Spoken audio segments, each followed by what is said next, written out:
les tâches. D'accord.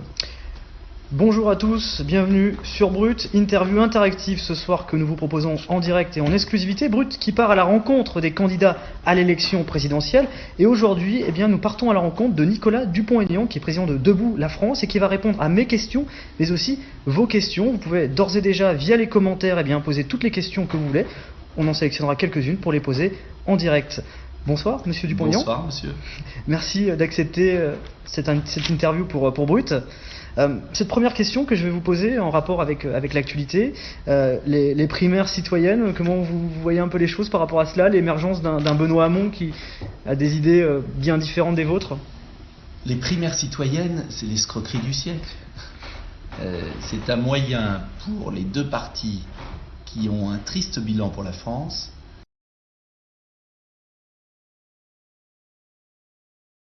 de 4 millions d'électeurs.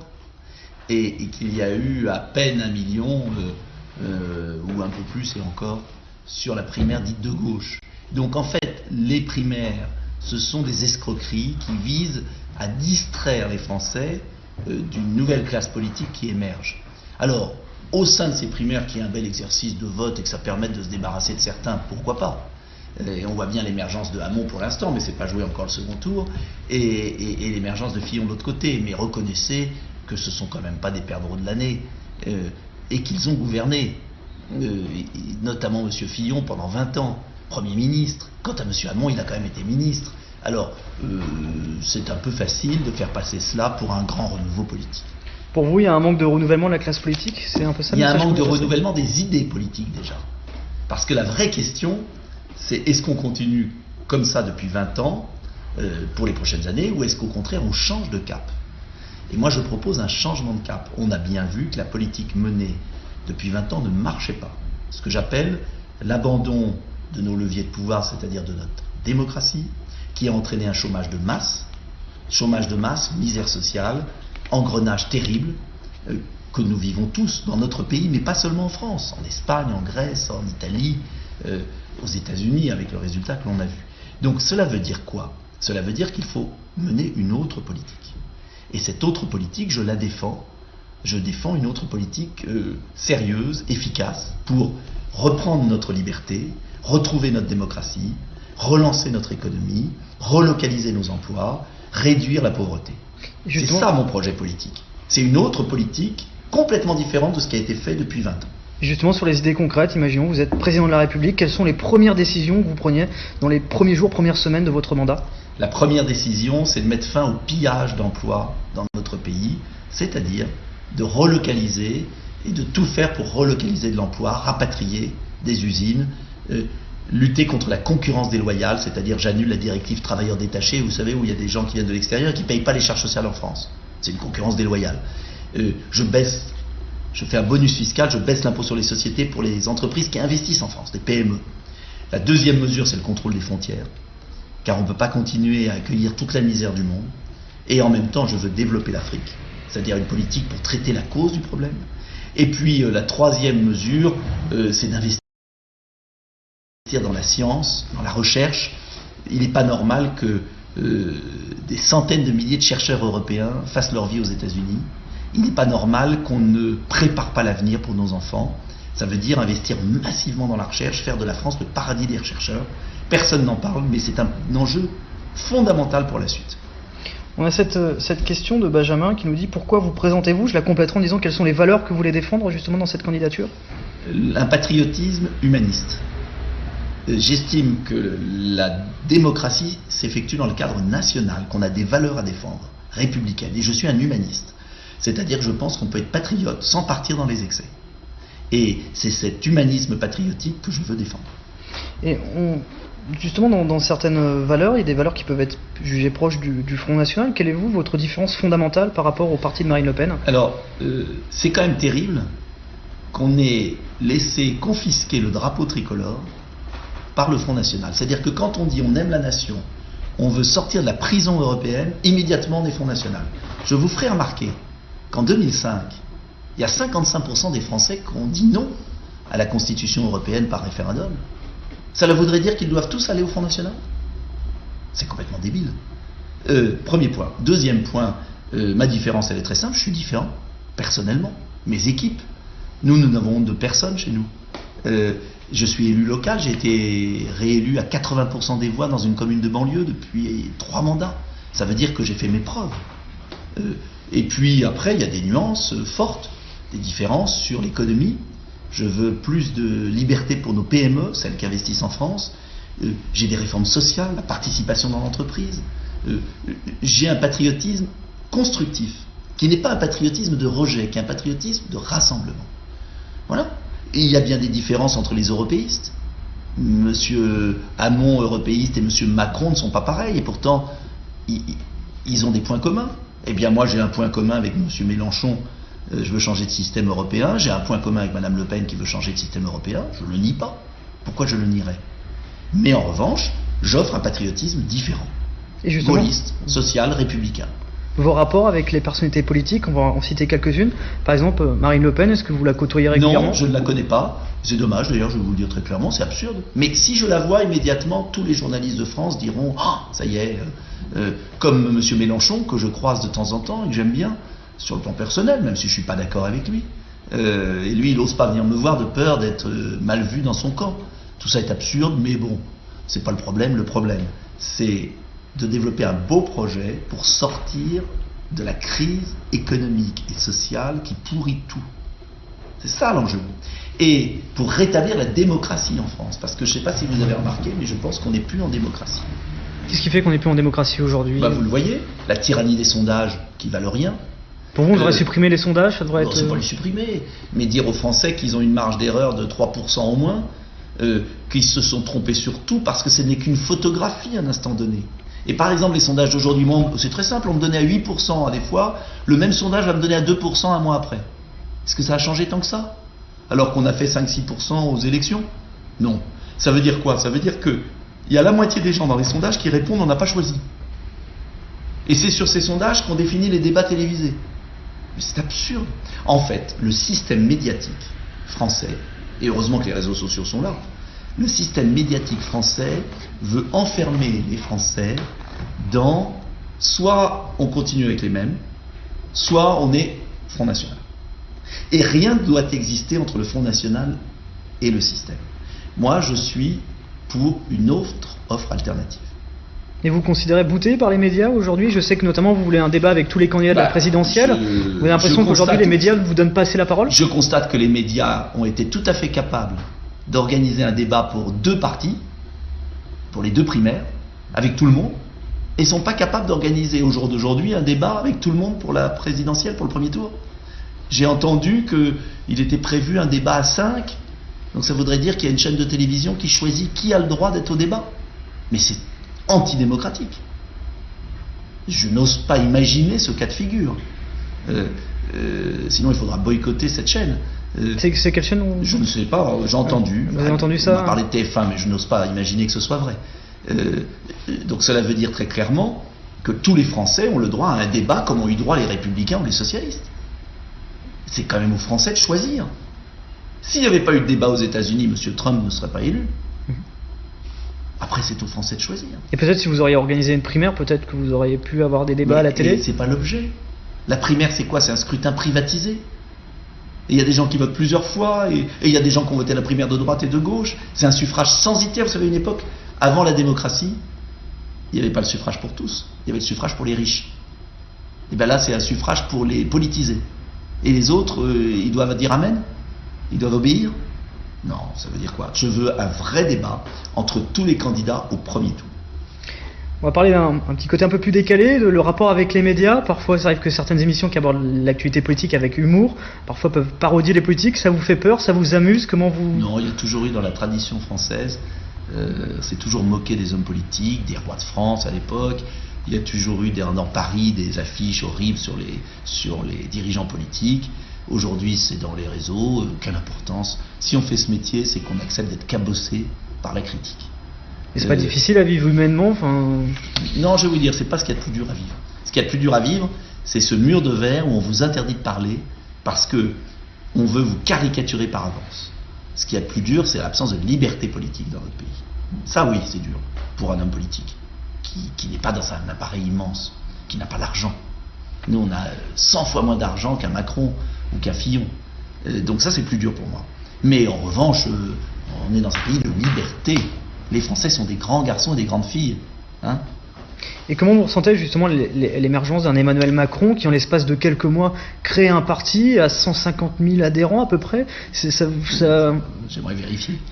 Il a surtout des généreux donateurs qui habitent New York, qui habitent Londres, qui ont donné beaucoup d'argent, et il est très soutenu par des intérêts financiers qui ont besoin de relooker leur politique de régression sociale. Et Macron, c'est un relookage d'une politique de régression sociale. C'est-à-dire le SMIC jeune. Par exemple, Macron vous propose un SMIC jeune. Il ne dit pas le mot. Il dit on travaille plus quand on est jeune. Ça veut dire quoi?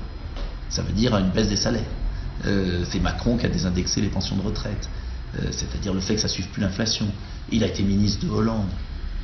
Il a travaillé dans la banque Rothschild. On sait quand même qui il est. Mais il y a un engouement important dans ces meetings. Oui, il y a un engouement. Porte de Versailles, 15 000 personnes, c'est assez impressionnant. Il y a des gens qui profitent de la mondialisation aussi. Et qui ont besoin de nouveautés aussi. Tout n'est pas mauvais. Moi, je ne suis pas là pour dire Macron c'est le diable et moi je suis parfait. C'est absurde. Il faut de la démocratie. Macron intéresse parce que les gens se disent tiens, enfin un type un peu nouveau. Mais je leur rappelle, vous pouvez avoir un type nouveau qui porte de vieilles idées. Le retour au Moyen-Âge ou au 19e siècle pour les travailleurs, ça peut être fait par quelqu'un de très souriant. Mais vous, justement, en tant que est-ce qu'il n'y a pas des idées à prendre, pas forcément politiques, mais en termes d'organisation? Parce que c'est quand même, c'est un parti aussi, c'est un parti qui s'est créé, qui en quelques mois connaît une grande réussite. Mais moi, personne ne dit que notre parti tout neuf, Debout la France, a fait autant de voix que le Front de gauche aux élections régionales. Et M. Macron, il n'a présenté aucune liste aux régionales. Et moi, les adhérents que j'ai, ce sont des vrais adhérents. C'est pas un clic. C'est des vrais adhérents qui payent, qui sont là, qui militent. Donc, si vous voulez, vous savez, il y a la manière dont on en parle. Moi, j'aimerais que, par exemple, que M. Macron publie ses dons, d'où ils viennent. Vous avez une transparence totale par rapport aux dons? On peut avoir une transparence totale, je peux publier tout. J'ai aucun souci. Ce sont des petits dons de petites gens du peuple. Alors, attendez, moi, je ne nie pas le monde qu'il y a dans les meetings de Macron, mais moi, j'ai pas l'argent pour réserver des salles aussi grandes.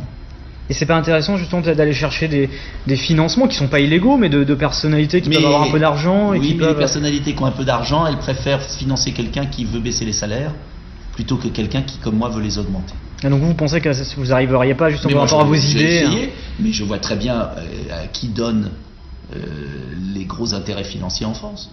Ils donnent à Macron et à Fillon. Et on sait pourquoi. Parce qu'ils vont mener la continuité de la politique qui a été menée, qui est une politique très simple.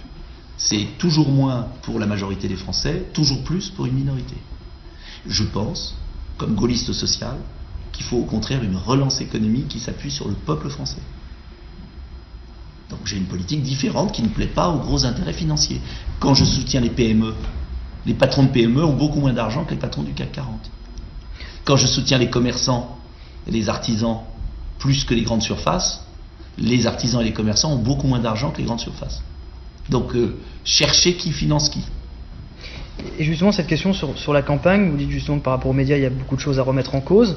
Comment on peut réussir à faire de la politique différemment, dans le sens où aujourd'hui, ce qu'on voit, c'est des meetings, des déplacements de politiques qui en général déambulent dans les rues, mais qui ont très peu de contact avec la population, parce qu'il y a souvent une cinquantaine de journalistes autour d'eux. Comment on peut faire de la politique autrement? Un jour, vous verrez qu'il n'y a pas 50 journalistes, qu'il y en a quelques-uns. Mais parce qu'ils vous boudent ou parce que vous pensez, vous préférez... Non, c'est parce que moi, je n'ai...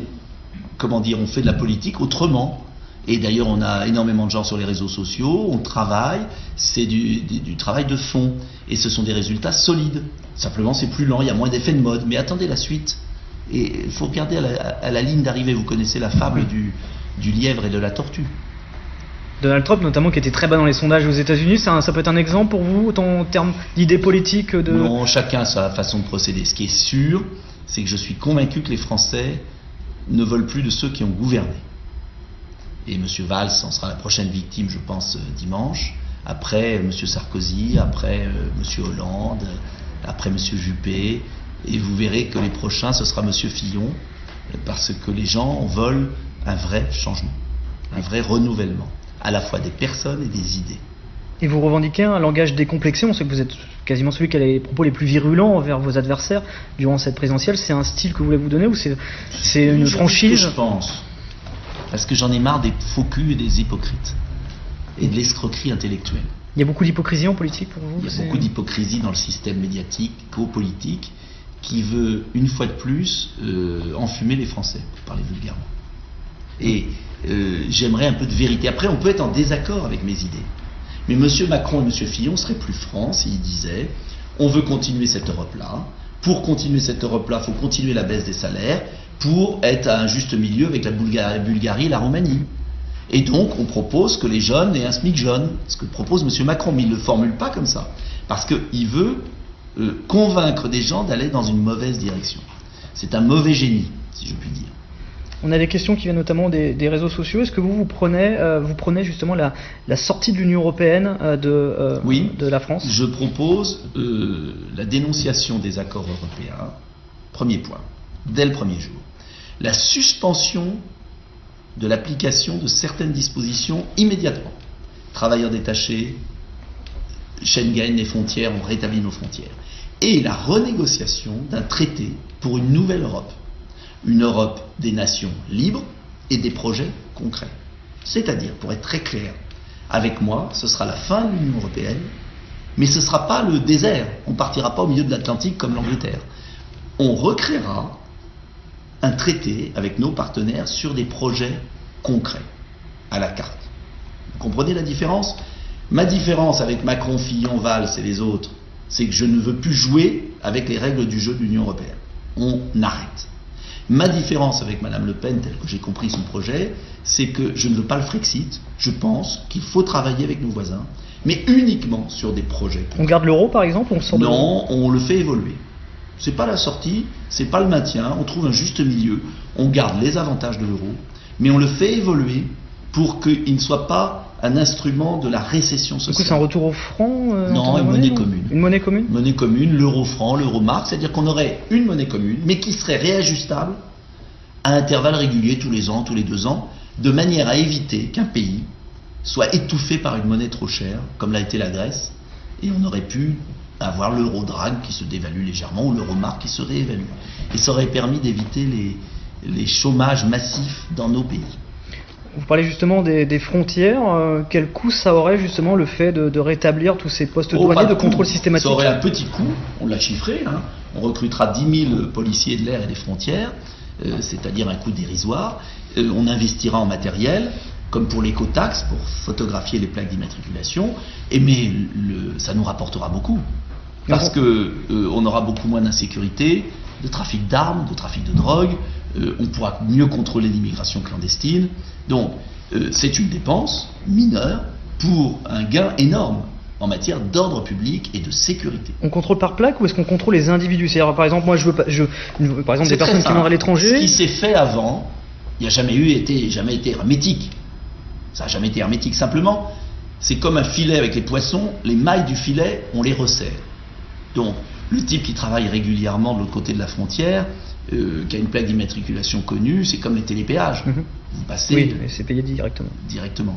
Le type que vous ne connaissez pas, on peut l'arrêter. C'est-à-dire que c'est un élément de dissuasion. Je vais être franc avec vous. Les frontières n'ont jamais empêché tout. En revanche, l'absence de frontières a laissé libre n'importe quoi. Donc, on resserre les mailles du filet. Parallèlement, on supprime les aides sociales pour les étrangers. Pendant 5 ans, il faut travailler dans le pays avant de prétendre aux aides sociales. C'est-à-dire qu'on casse l'appel d'air social. Et puis enfin, un grand plan européen, là, parce qu'il faut travailler avec des Européens, il ne s'agit pas d'être tout seul, pour le développement de l'Afrique. Parce qu'il faut absolument aider l'Afrique à se démarrer son économie et à fixer les populations. Sinon, vous pouvez mettre toutes les frontières. Donc l'idée pour régler la crise migratoire, c'est d'aller à la source, d'aider les pays qui sont en difficulté? Vous savez que la Banque Centrale Européenne donne 1000 milliards d'euros aux banques privées chaque année. La Banque de France donne 170 milliards d'euros aux banques privées. C'est incroyable. À 0%. C'est-à-dire c'est un prêt à 0%. Et on n'est pas capable de donner 50 milliards pour l'aide au développement. 1050. Vous vous rendez compte? Donc je veux réorienter la politique de l'Europe et dire à mes partenaires, si on n'est pas capable de fixer les populations agricoles africaines sur place, on est foutu. On est foutu. Et eux seront malheureux dans la misère. L'Afrique va voir sa population doubler dans les 30 ans qui viennent. 1 milliard de plus. Donc c'est un des grands axes de mon programme. Je veux que l'Europe serve à quelque chose d'utile. Vous voyez que mon programme sur l'immigration, il est cohérent et raisonnable. D'un côté, on contrôle mieux nos frontières, on limite la peine d'air sociale et on développe surtout ce continent. C'est vital. Et sur la crise, justement, il y a aussi des pays en guerre. On pense notamment à ce qui se passe en Syrie, en Irak. Quelle est votre position, notamment vis-à-vis de Vladimir Poutine, vis-à-vis de Bachar al-Assad? Est-ce que vous avez un avis très tranché à ce sujet-là? J'ai un avis de bon sens, c'est que si la France et les États-Unis n'avaient pas été à la remorque de l'Arabie Saoudite et du Qatar, et si la France et l'Arabie Saoudite avaient regardé les choses en face, nous n'aurions pas eu l'État islamique, nous n'aurions pas laissé d'ailleurs la Russie maître du jeu, et nous n'aurions pas laissé Assad maître du jeu comme aujourd'hui. Donc, ma position est très simple. On a fait la connerie, ils ont fait la connerie, les Américains, de Saddam Hussein. On a vu le résultat. Heureusement, Chirac avait évité cela. Nicolas Sarkozy et François Fillon ont fait la connerie d'éliminer Kadhafi. On a créé un foyer de l'État islamique et de désordre au nord de l'Afrique, en Libye. Et en Syrie, ils ont voulu faire la même chose. Et heureusement, les Russes ont empêché la catastrophe. Mais on a quand même laissé prospérer l'État islamique, uniquement parce qu'on n'a pas voulu se fâcher avec l'Arabie Saoudite et le Qatar. Alors je demande un rééquilibrage pour éliminer l'État islamique et ensuite trouver une solution de paix en Syrie. Ça vous choque justement qu'aujourd'hui, il y a quand même beaucoup de monde qui est engagé sur le terrain pour lutter contre l'État islamique, mais qui contrôle encore pas mal de territoires? On a vu des cartes assez récemment. Mais c'est révoltant. Il y a un ministre israélien qui a dit récemment, il faudrait retrouver la date, en 6 mois l'affaire de l'État islamique pourrait être réglée si les États-Unis et l'Europe le voulaient. Donc ça veut bien dire qu'on ne frappe pas les criminels, les assassins des trottoirs de Paris. On fait semblant. On fait semblant. Et il serait peut-être temps d'éliminer cet abcès.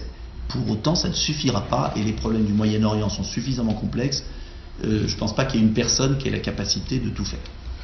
On va prendre, en parlant de la crise migratoire, l'exemple de Cédric Héroux. Je pense que c'est une histoire que vous avez dû connaître, qui est un agriculteur dans le sud de la France, qui a aidé des migrants en difficulté. Pour vous, c'est un humanitaire ou c'est quelqu'un qui mérite d'être jugé, comme c'est le cas actuellement? Il mérite d'être jugé parce qu'il n'a pas respecté la loi. Pour autant, vous savez, chaque individu, en fonction de ce qu'il croit devoir être juste, fait ce qu'il croit devoir être juste. Je crois qu'il faut aller bien au-delà de ce cas individuel. Il faut faire comprendre à cet homme-là, par exemple, qu'on ne rend pas service aux migrants en alimentant éternellement ce flux d'arrivées. D'abord parce qu'on les condamne à mort en Méditerranée, on les met dans les mains des passeurs. Donc ce que j'appelle, c'est une générosité que je peux comprendre, humaine, mais qui peut se retourner contre ceux qu'il prétend aider. Et donc je pense qu'il faut arriver à expliquer aux gens qu'on ne peut pas continuer comme ça à nourrir un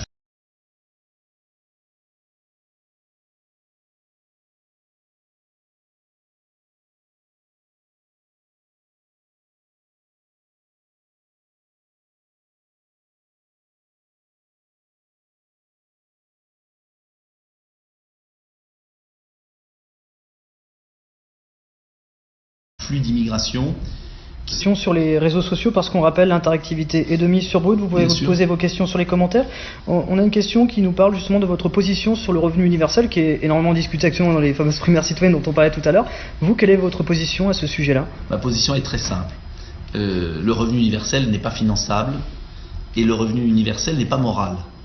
En revanche, je vais proposer le 1er février une solution autre qui, je pense, va faire du bruit. Voilà, donc rendez-vous le 1er février pour la publication de mon projet politique avec une notion qui, je pense, aura les avantages du revenu universel sans ses inconvénients. Le 1er février, vous présentez l'intégralité de votre projet, oui, chiffré, etc., avec tous les éléments. Tout détaillé à 100%, on aura vraiment tous les éléments de votre projet à ce moment-là. Donc dans quelques 500 jours. propositions, un ensemble chiffré avec des propositions révolutionnaires. Donc conférence de presse à suivre ici, le 1er février, ici même. Très bien. Dans une semaine. Dans une semaine, ça va arriver très vite.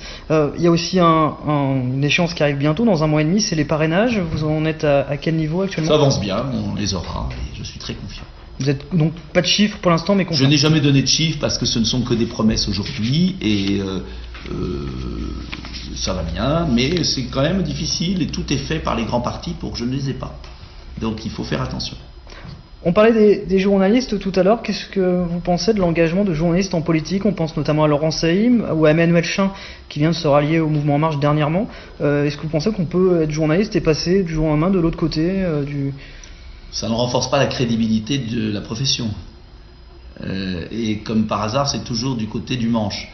Mais il y a aussi des journalistes qui nous aiment bien et qui peut-être un jour nous rejoindront. Donc je ne veux pas...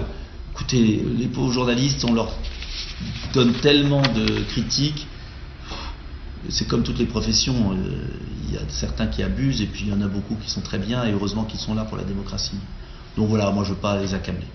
Question d'Alex, que je vais reprendre, qui nous dit: quel est le rôle de la religion dans votre projet, la laïcité, comment on la gère? En ce moment, c'est vrai qu'il y a eu beaucoup de polémiques. C'est très simple. Il faut séparer la religion de l'exercice du pouvoir. Nous sommes un État laïque.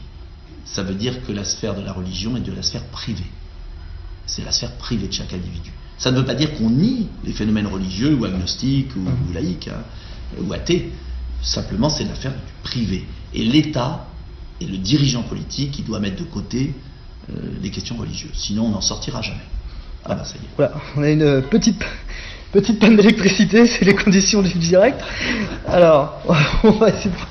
Alors, vous voyez, c'est vraiment en direct. Voilà, il y a une petite panne d'électricité, on va pouvoir continuer. On remercie. Il y a quelques personnes qui nous apportent des flashs, vraiment pour vous dire qu'on est en live, mais on va pouvoir continuer s'il n'y a pas de souci. On voit quelque chose. On vous voit bien. Bon, moi, je vois aussi, donc il n'y a pas de souci. J'ai un autre portable, si vous voulez, il faudrait l'éclairer.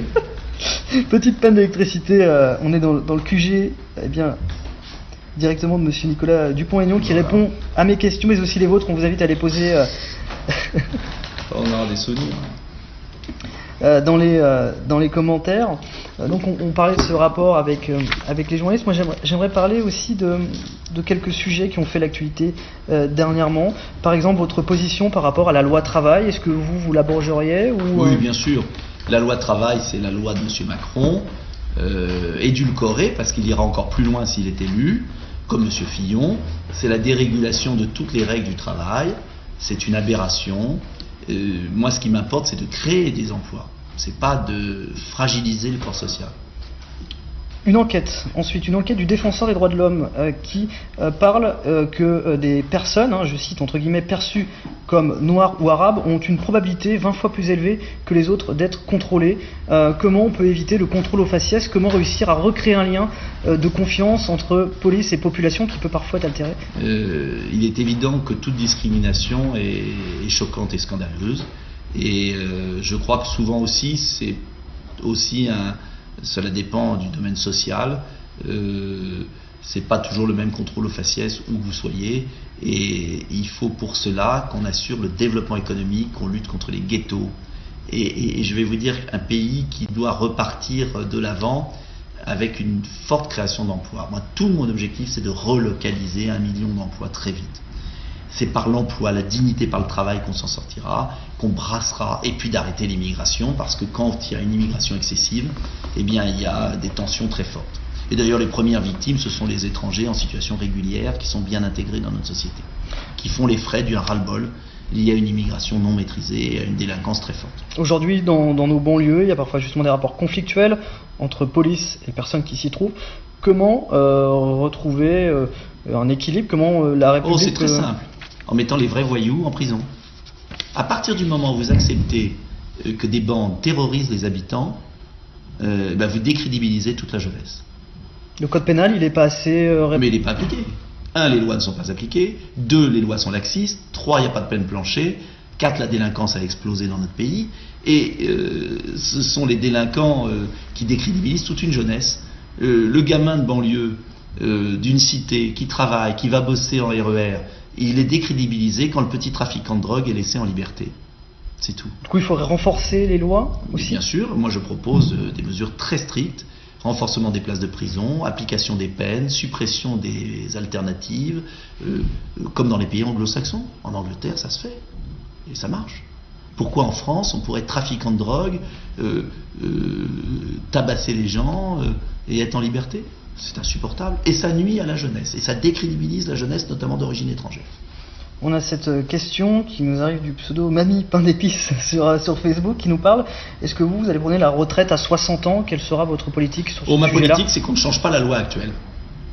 Et Monsieur Fillon veut encore augmenter, parce que la loi actuelle est déjà très dure. 62 ans, mais pas à taux plein. Ceux qui n'ont pas commencé très tôt, ils seront leur retraite à taux plein à 67 ans. Donc on ne va pas aller plus loin. C'est absurde. Donc moi je veux qu'on crée de l'emploi. Si on crée de l'emploi, nos régimes de retraite sont équilibrés. La réforme a déjà été très dure. Il faut donc absolument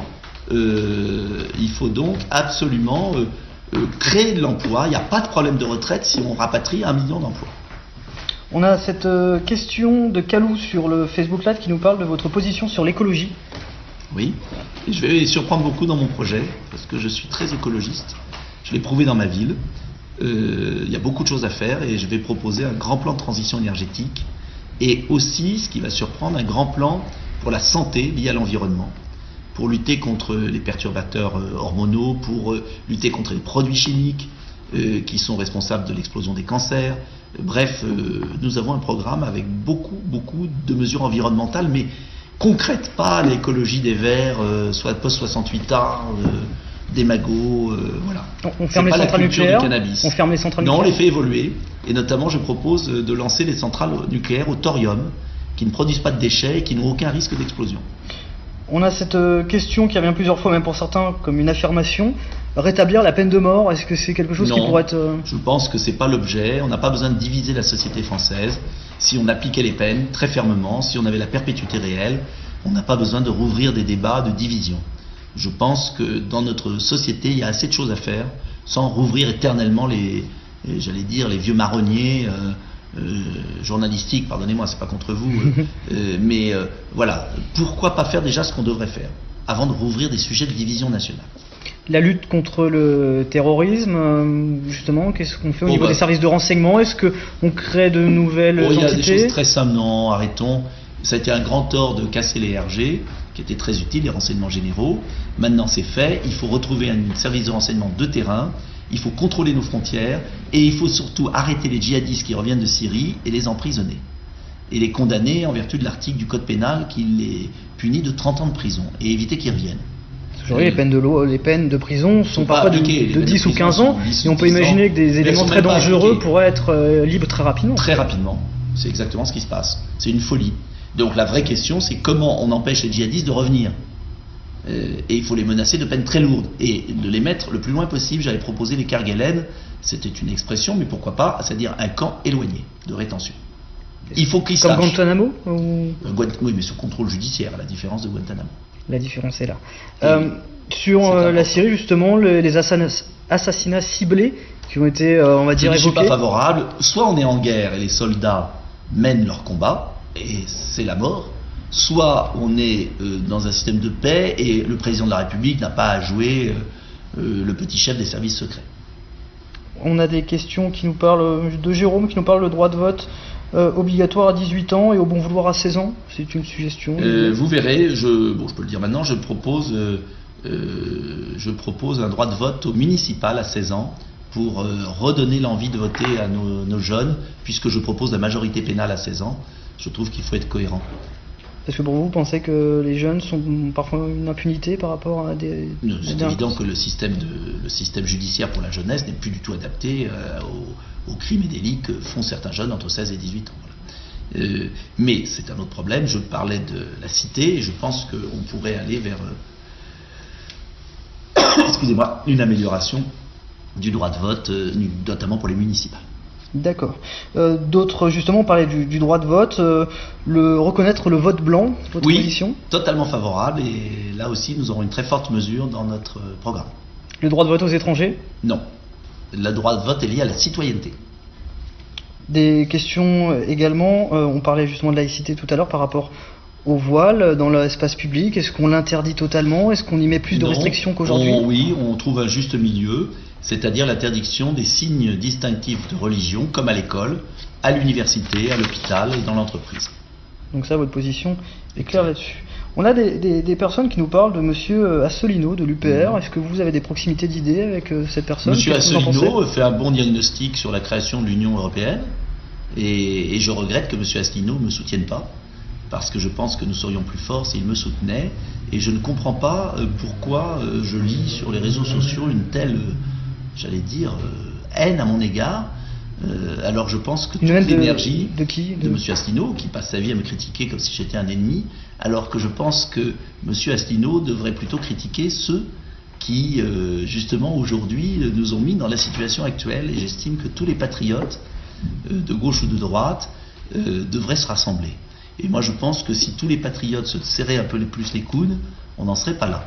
Donc je n'ai jamais eu la moindre critique à l'égard de M. Asselineau et je ne comprends pas pourquoi il me critique tant, mais vous lui poserez la question. Vous revendiquez des idées communes ensemble? Mais nous voulons mettre fin à cette dictature de l'Union européenne. Après nous avons des désaccords, lui fait une fixation sur l'article 50, moi j'estime qu'on n'a pas à être tenu par une organisation illégitime. Elle est illégitime depuis le référendum de 2005, les Français ont voté non. Arrêtons avec ces arguties d'article 50 à la con. La France est libre, elle rompt les traités, elle renégocie. Voilà. Et comme je ne rentre pas dans cette espèce de psychose de l'article 50, je suis accusé d'être un grand traître à la nation. C'est absurde. Donc j'aimerais que M. Asselineau vienne me voir un jour, qu'on puisse débattre, discuter ensemble et que les patriotes ne se disputent pas sur des détails alors même que l'essentiel est en cause. Et je pense avoir construit un appareil politique avec des gens différents. Certains viennent de la droite, d'autres de la gauche, il y en a même qui reviennent du Front National. J'aimerais qu'on se rassemble. Et moi je veux rassembler les patriotes de bon sens. Donc il a sa place. Un appel à la rencontre est lancé sur ce live, on peut dire ça. Oui, un appel au bon sens. Arrêtons. Vous savez, c'est les mouvements. L'extrême gauche est un peu comme ça. À l'extrême gauche, il se divise en chapelles, de sous-chapelles. Plus extrême gauche que moi, tu meurs, ou moins extrême gauche que moi, tu meurs. M. Asselineau est un peu dans cette logique sectaire. C'est absurde. Donc rassemblons les patriotes. Que le meilleur, que le plus populaire gagne, et puis voilà. On a cette question de Ralette sur Facebook Live, qu'on remercie. Quel est votre programme pour les Outre-mer? Ah, il y a un vrai programme. La première chose, c'est la continuité territoriale. Ce qu'on a fait vis-à-vis de la Corse, où on donne à peu près 200 millions d'euros pour 8 millions de passagers. Je veux le faire pour les territoires d'outre-mer et les départements qui accueillent pareil 8 millions de visiteurs. Il y a 8 millions de passagers entre la métropole et l'outre-mer. Et je voudrais qu'on dégage un budget pour faire baisser les prix des billets d'avion, à la fois pour les ultramarins qui vivent en métropole et pour les touristes, parce que il y a un tourisme exceptionnel qui pourrait être fait et qui apporterait des milliers d'emplois outre-mer si les billets étaient moins chers. Et puis il y a d'autres mesures pour développer les richesses propres de l'outre-mer et notamment le domaine maritime exceptionnel. On a Seb sur Facebook toujours qui nous pose cette question. Votre avis sur les Jeux Olympiques 2024 à Paris, c'est une bonne chose cette candidature? Mais bien sûr, il faut soutenir la candidature de Paris. Tout ce qui favorise la France, il faut l'aider. Et c'est pas parce que c'est Madame Hidalgo qui le propose que je vais dire non. Il faut faire preuve de rassemblement, un peu de sérénité. Cette question de Vincent qui nous demande est-ce que vous êtes inquiet vis-à-vis du devenir de l'OTAN? Pas du tout, parce que l'OTAN est un astre mort. J'ai toujours dit, à partir du moment où il y a la chute du mur de Berlin, il n'y a plus besoin de l'OTAN. Et c'est amusant de voir que c'est M. Trump qui commence à réaliser que c'est un astre mort. Mais ça veut dire aussi un esprit de responsabilité des Européens qui doivent se prendre en charge. Se prendre en charge, c'est-à-dire organiser leur défense. Et il faudra bien une alliance des nations d'Europe pour mieux organiser leur défense, c'est-à-dire rendre compatible leur matériel, investir davantage, travailler ensemble, tout en gardant notre autonomie de décision. Sébastien qui nous pose cette question. On sait qu'en France, beaucoup de personnes sont soit sans domicile fixe ou mal logées. Que proposez-vous pour le logement en France? Parce qu'on sait qu'aujourd'hui les loyers sont très chers, notamment à Paris. Quelle est votre position et quelles sont vos propositions à ce sujet-là? Eh bien, plusieurs propositions. D'abord, il faut arrêter l'immigration désordonnée. Parce qu'on ne peut pas accueillir des centaines de milliers de personnes chaque année et pouvoir offrir des logements à ceux qui sont là. Deuxième point, regardez d'ailleurs les foyers d'hébergement aujourd'hui qui sont pleins, pour les SDF n'ont plus de place parce que les migrants sont là. Je ne les oppose pas, c'est de la misère et toutes les misères doivent être gérées, mais il y a un moment trop, c'est trop. Deuxième point, il faut renforcer la propriété, c'est-à-dire permettre l'accession sociale à la propriété. Je vais proposer des mesures audacieuses de vente des HLM à leurs locataires. Car être propriétaire d'un toit, c'est assurer sa retraite. et il faut favoriser l'accès social à la propriété. Et puis après, il faut savoir revoir les règles locatives et remettre sur le marché tous les logements vides. Il y a des millions de logements vides. Et ça passe par des lois qui punissent beaucoup plus ceux qui ne payent pas. Parce qu'il y a beaucoup de propriétaires qui ne mettent plus sur le marché leur logement. Il faudrait les sanctionner ? Il faut les sanctionner beaucoup plus, et ça fera baisser les prix des loyers. C'est important. C'est noté, merci pour cette réponse. Donc à Sébastien Maxime qui nous pose cette question très simple. Combien d'adhérents revendiquez-vous à Un peu la plus de France ? 15 000. On a dépassé les 15 000. D'accord, la réponse est prise.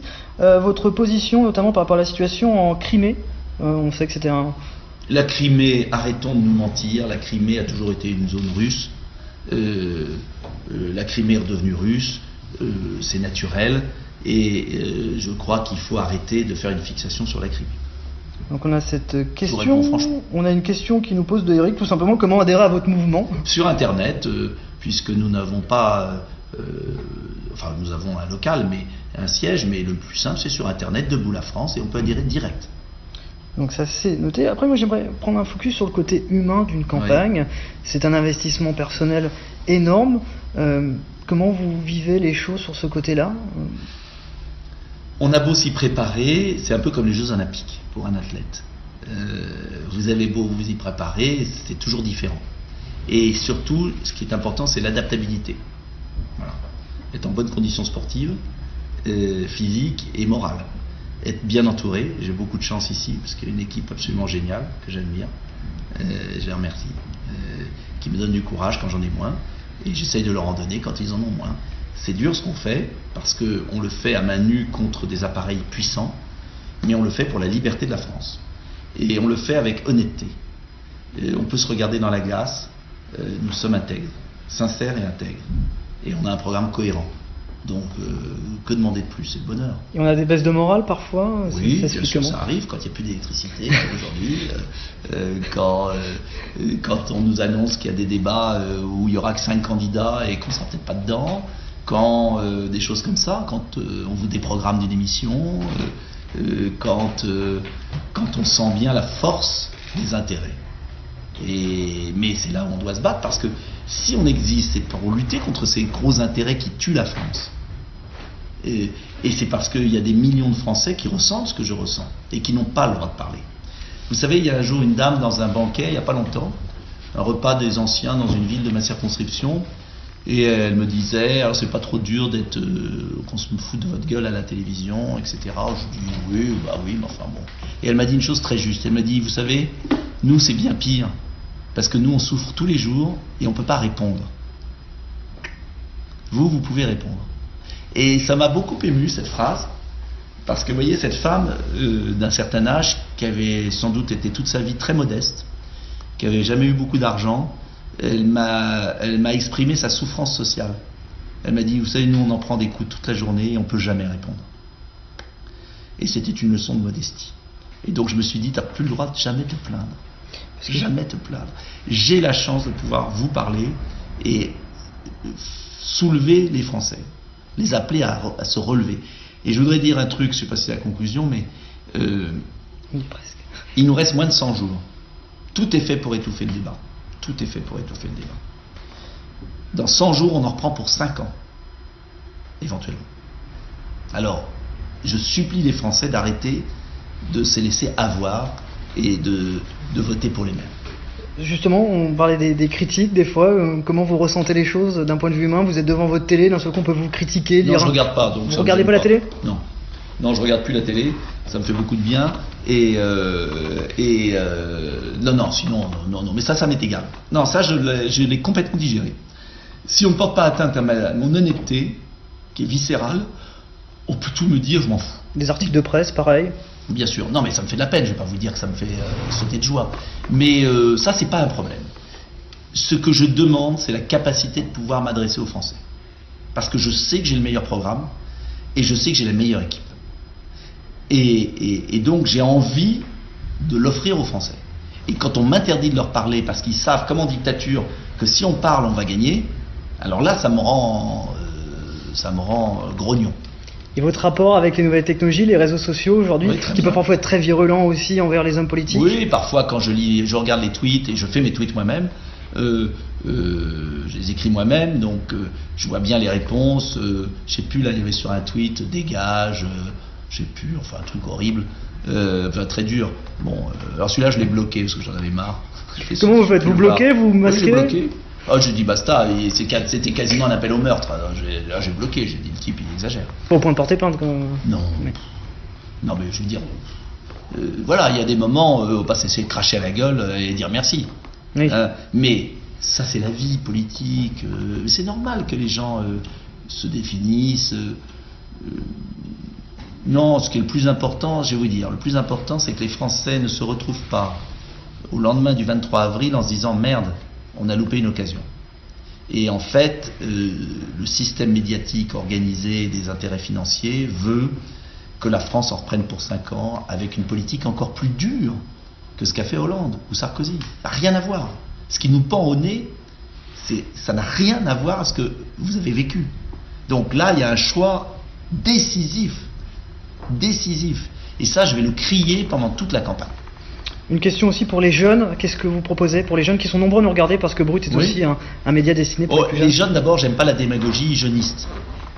Les jeunes, ils sont souvent aussi mûrs et souvent plus que les adultes.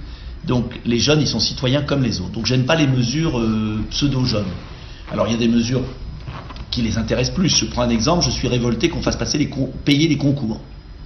Pourquoi on fait payer le passage d'un concours? On travaille pour un concours, ça doit être gratuit. Je veux qu'on arrête la privatisation du système universitaire.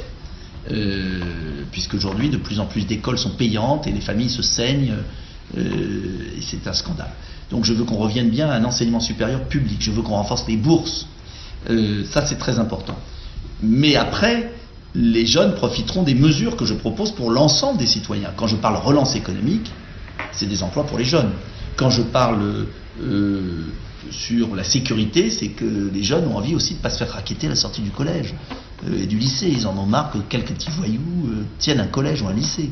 Donc ça veut dire quoi? Ça veut dire les jeunes sont tout à fait capables de comprendre un projet pour tous les Français. Et justement, quel message leur faire passer aujourd'hui? Beaucoup de jeunes leur se faire passer désintéressent de la d'aller politique. voter, mais d'aller voter. Il y en a qui ont peur aujourd'hui de la politique, ils se disent bon voilà, ils nous promettent plein de choses, finalement ils ne tiennent jamais rien. Ils regardent trop de conneries à la télévision et il faut qu'ils aillent voter. C'est pas possible, je leur dis, mais si vous ne votez pas, vous laissez le pouvoir au pire. Vous laissez le pouvoir au pire. Donc allez voter. Le seul message que j'ai à donner aux jeunes, c'est allez voter. Il y a toujours quelque chose de mieux que le pire. Et pour conclure cette interview, pourquoi on devrait voter pour vous en 2017? Parce que j'aime mon pays et que je vais le redresser et qu'on vivra mieux en France si je suis président. C'est tout ça. Le message est passé. Le 1er février, donc votre programme détaillé.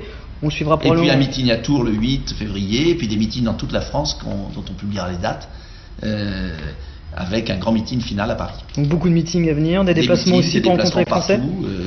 Et puis je l'espère, faites pression sur tous les réseaux sociaux, faites pression partout pour un débat à la télévision avec tous les candidats du premier tour, quel que soit leur niveau, soi-disant dans les sondages, qu'on ouvre le jeu. Et rencontrer les Français des fois sans les caméras, sans les inviter à venir. Bien sûr, mais ça on le fait tous les jours. Parce que c'est pas toujours le cas. Souvent. Vous savez, quand on prend le métro, on les rencontre, le RER. Je le prends pas tous les jours, mais souvent, et les gens viennent me parler. Et vous continuez de prendre les transports en commun? Oui. Pas autant qu'avant, mais je les prends. Vous achetez votre petit pain au chocolat, pas à 15 centimes? Et voilà, pas à 15 centimes. Là, de ce côté-là, il n'y a pas de problème. Je fais mes courses, ça va être très bien pour la santé. Eh bien, très bien, c'est sur ce message humain que se termine cette interview. On vous remercie beaucoup de nous avoir reçus. Merci malgré la panne d'électricité dans ce magnifique QG qui n'a plus d'électricité. C'est un sabotage des grands partis. Je vais sombrer dans le complotisme. Eh bien, vous voyez, ça montre que c'est dans les conditions du direct. On vous remercie beaucoup de nous avoir reçus et on a pu continuer malgré dans les conditions du direct. On remercie tous ceux qui ont permis d'apporter un peu de lumière, voilà, qui étaient juste ici. Voilà, on a fini avec des flashs de téléphone, mais voilà, c'est les conditions du direct. On vous remercie d'avoir poursuivi malgré ces conditions compliquées et on remercie aussi tous ceux qui ont posé des questions via les commentaires. Ceux qui n'ont pas pu poser leurs questions, j'y répondrai. Moi, je fais un Facebook direct et puis il y a mon site internet nda-2017.fr. Eh bien, NDA, il y a un tiret, parce qu'on n'a pas eu 2017 direct, mais c'est pas grave. Eh bien, le message est passé. On vous remercie encore. On remercie aussi vos équipes pour l'accueil. Et tous ceux qui nous ont regardés, ceux qui sont arrivés en cours de live, c'est tout simple. Dans quelques instants, il se termine. Alors, vous pourrez consulter le replay tout de suite. Toutes les séquences, ces 45 minutes d'interview à revoir tout de suite. Et d'ici là, on vous souhaite une très très bonne soirée et à très vite sur Brut, au cœur de cette campagne présidentielle. À bientôt.